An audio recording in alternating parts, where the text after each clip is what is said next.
কারো মৃত্যুর সংবাদ পেলেই ঘোড়া নিয়ে রাজার বেশে ছুটে চলতো মনু মিয়া।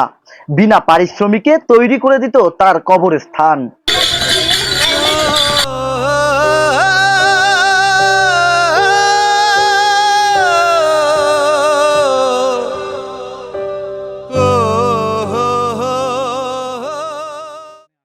আজ সেই মানবিক ব্যক্তিটি দুনিয়ার মায়া ত্যাগ করে পরপারে চলে গেলেন বিনা পরিশ্রমে কবর খননকারী সেই মনু মিয়া।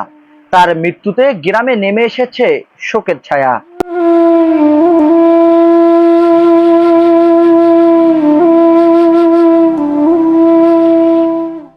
কিশোরগঞ্জের ইটনা উপজেলার জয়সিন্ধি ইউনিয়নের আলগাপাড়া গ্রামের বাসিন্দা বিনা পারিশ্রমিকে ৩,০০০-এরও বেশি কবর খননকারী মোহাম্মদ মনু মিয়া শেষ নিঃশ্বাস ত্যাগ করেছেন। মৃত্যুর সময় তার বয়স ছিল ৬৭ বছর। জীবনের প্রায় ৫০ বছর ধরে বিনা পারিশ্রমিকে ঘুরে গেছেন ৩,০০০-এরও বেশি কবর। এই মহান কাজে তিনি নেননি কোনো অর্থ স্বীকৃতি কিংবা খ্যাতির মোহর। শুধু আল্লাহ তাআলাকে সন্তুষ্ট ছিল তার একমাত্র উদ্দেশ্য।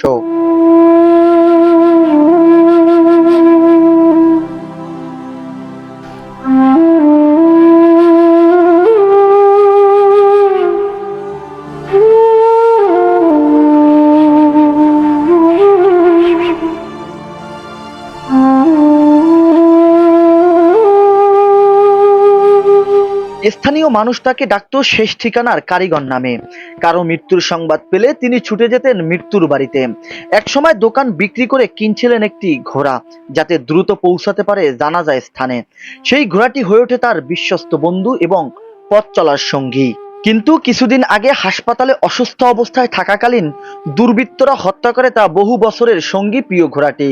এতে মানসিকভাবে ভেঙে পড়েন এই মানবিক মানুষটি।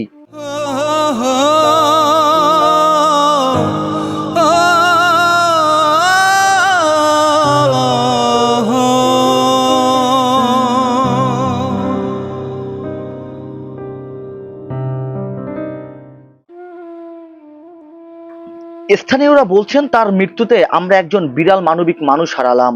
এমন মানুষের শূন্যতা কখনো পূর্ণ হবার নয়। স্থানীয়দের ভাষায় মনু মিয়া ছিলেন কেবল একজন কবর খননকারী নন, তিনি ছিলেন একজন জীবন্ত সাধু। জীবন্তময় যেমন ছিলেন সৎ, সাহস এবং মানুষের শেষ সঙ্গী, মৃত্যুর পরও থাকবেন হাজারো মানুষের দোয়া এবং শ্রদ্ধায় বেঁচে।